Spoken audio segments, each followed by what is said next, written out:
Thanks, guys. I'm supposed to have 15 minutes to share with you about Crescent Project, our ministry, and some what we call things we learned in sharing the gospel with Muslims. And what I want to share with you could be used also with anybody, not only Muslims. But I started the ministry called Crescent Project in 1993. Our first training, we had 4 people. And now we've trained more than 24,000 in the United States on how to share the gospel with Muslims. And through our Bridges DVD study, more than 15,000. My name is Fouad. If you can't say Fouad, call me Joe. I answer that one. My wife is an American. She has her parents or grandparents came from Bela, Russia. So I'm happy to be in Poland, closer to where her origins. But she calls me Honey. She doesn't call me Fouad because she can't say my name. So don't call me Honey. That's because she's my wife. Just call me Joe or Fouad. Can we say Fouad? Let's try. Fouad. It means loving heart. Most Arabic names have a meaning. I was born and raised in Beirut, Lebanon. My grandfather got saved and brought the gospel back to Lebanon. And he died outside Damascus. I don't know him, but he led my father to the Lord. My father was a minister and also worked for a campus ministry. So I grew up in a Christian home. But during the war, I hated Jewish people and I hated Palestinians because the Palestinians killed my friend Walid at age 18. And I had a lot of hate for Palestinians and Israelis. And I decided to become an atheist, but I got saved in Lebanon, started sharing the gospel with Muslims. What I want to do is, if you go to the bookstore, you can get the Bridges study. It's a DVD study. The first DVD immunizes you from Islam. Because there's a lot of talk about Islam, especially my favorite, Islam is a peaceful religion. And I say to people, what does that mean? Islam is a peaceful, like, are they peaceful to each other? Are they peaceful to minorities? When you say Islam is a peaceful religion. So this one focuses on what is Islam. The second one is on to infect you. So you be contagious. What I will share today, I only have 15 minutes. So I'm going to take 13 minutes and I'll take 13 English minutes, not Lebanese minutes. Because 13 Lebanese minutes means 2 days. But 13 English minutes. So watch the clock. We'll finish. But a couple of points. And I'm asking you, whatever we learn today, go teach someone else. Also, whatever I share is in the book Connecting with Muslims, which just came out last year, and Ambassadors to Muslims that came out 3 years ago. First things I want to share is that when we talk about outreach and evangelism, there is always this push between relational evangelism, and it happens also with Muslims, and proclamation evangelism. The struggle is, do we want to build a relationship with that person, or do we want to just share the gospel? So the push is always how much you want to spend. And one lady in Beirut, she had a Muslim friend for 2 years. I said to her, have you shared the gospel with your friend? She goes, no, we're just friends now. I'm like, okay, it's been 2 years. I said, well, why don't you try to tell her? Because maybe if I tell her, she's no longer my friend. Whoa, okay. The whole idea of a relationship, sure. If you love that person, you want to proclaim the good news. Coming here, I was in Chicago airport waiting, and the train comes, and this lady stands. She has a hijab on. Great, she's telling me she's Muslim. I said to her, Assalamu alaikum. She said, Wa alaikum assalam. I said to her, where are you from? She goes, I'm from Morocco. I said to her, I'm from Lebanon. I am an evangelical minister. She said, I told her I follow the Injil, and I gave her this book. Sorry, I should have prepared my materials faster. But it's a small book called Adha in the Injil that explains the gospel to Muslims. So she took the book and thanked me because when we talked, I said to her, everybody talks about religion. They talk about Islam versus Christianity, but Jesus talks about faith. Faith is from the inside. So suddenly the conversation was more proclamation. I wasn't going to build a friendship with her. We're standing beside the train. So this is the two tension that we have in all evangelism, but always keep that in mind. The second one is information and inspiration. I use the word inspiration here. What I liked about what Michael was doing, he answered, he gave us information, but did you know how he ended his presentation? He talked about coming to Christ. This is the life of Jesus. Everywhere he went, Jesus would tell a parable like the parable of the Good Samaritan. What is the Good Samaritan about? It's not about loving your neighbor. Yes, it was, but the goal was no one is righteous. You have to come to faith. So you end every parable. Usually there's a hook, as you say in English. There's a conclusion. Bring it back down to a step. So when I'm talking to my Muslim friend, he might be saying, well, you Christians worship 3 gods. Well, I usually say, what 3 gods? Because they think, you and I think, they're talking about Trinity. Always ask them, what 3 gods? You'll hear them say, God the Father, Mary the Mother, and Jesus the Son. Hello. The Trinity they're talking about is not our Trinity.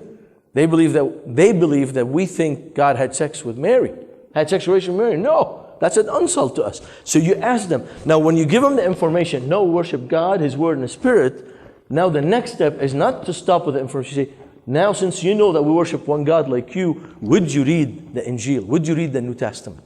So don't keep evangelism information, especially with Muslims. Bring it down to a step, even if it's the first time. Because people get saved not because they understand all the theological points, right? You get saved because you see the love of Jesus.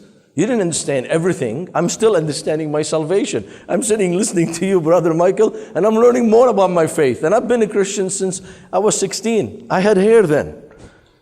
Now, what I want to share with you is a couple of things. From John chapter 4, when Jesus comes to the Samaritan woman and says to her, give me a drink. Remember? What does she say?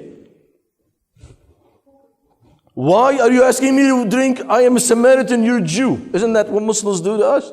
You'll be talking to a Muslim and say, are you Muslim? No, I'm a Christian. Oh, I'm a Muslim. Thank you very much.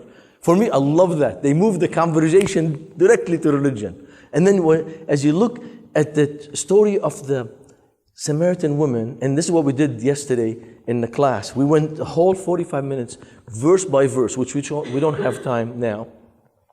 Jesus starts with, give me water. She moves to Jew versus Samaritan. She moves to Jacob. Then she goes, are you greater than Jacob? Then she says, are you a prophet? Why don't you do a miracle? And Jesus says to her, go call your husband.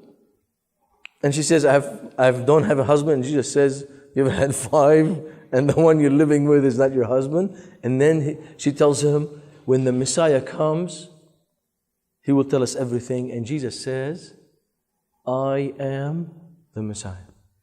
Now the original message is He is the Messiah, but Jesus starts, give me water. See, our communication is this. You have a sender, and then the sender, I'm putting my message into English. Hopefully you understand. If you smile, this means you understand. So the receiver has feedback. What is the feedback? You're smiling, or you're frowning, or you say, I don't understand his English, and he's too excited about Jesus. It's okay. Get used to it. I love Jesus. So this is the way we communicate. With Christ's communication, the sender message is at a different level.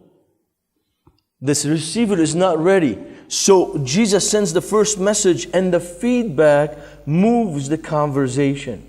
So the best practices we found out with Muslims, and you probably can use that with anybody, is that let the feedback move the conversation. Now, how long is this going to take? Could be 10 minutes, 8 minutes, 10 years. It doesn't matter. What you're doing is every time you meet your Muslim friend, you're building on the feedback. So if I'm sitting in a plane or a train or with somebody at college and he says to me, I'm a Muslim, I say, oh great, Muslims believe of one God. They say, oh yeah. I say, but Muslims believe that God sent Jesus. See, the feedback is keeping the conversation moving. Last year I was going to Beirut, Lebanon. I stopped in Charles de Gaulle airport. And when we land, this guy follows me, starts talking to me in Arabic. He says, you speak Arabic? I said, yeah. He goes, this is my first time in Paris.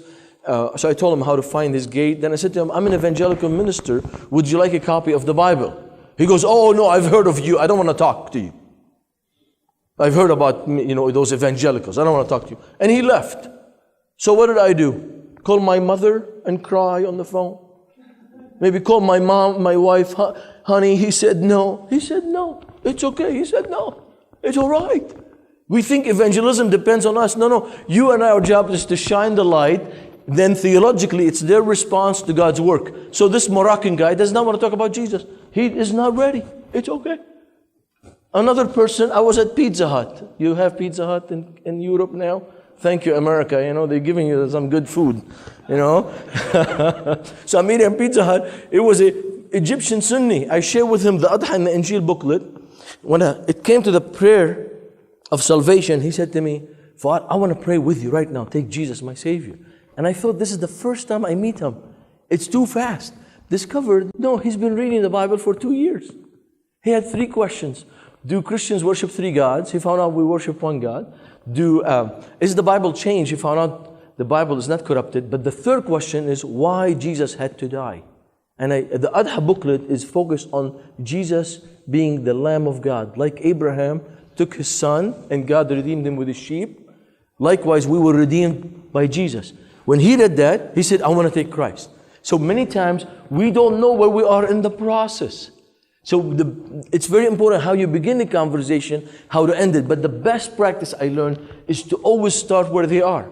Maybe they're students. Maybe they want to learn basketball or volleyball or, real football, like English, not American football. That's not real football. They kick it once, the whole game once. And they call it football, right?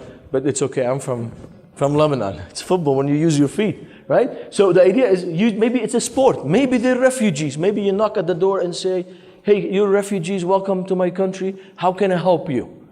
Something simple, and the conversation will move.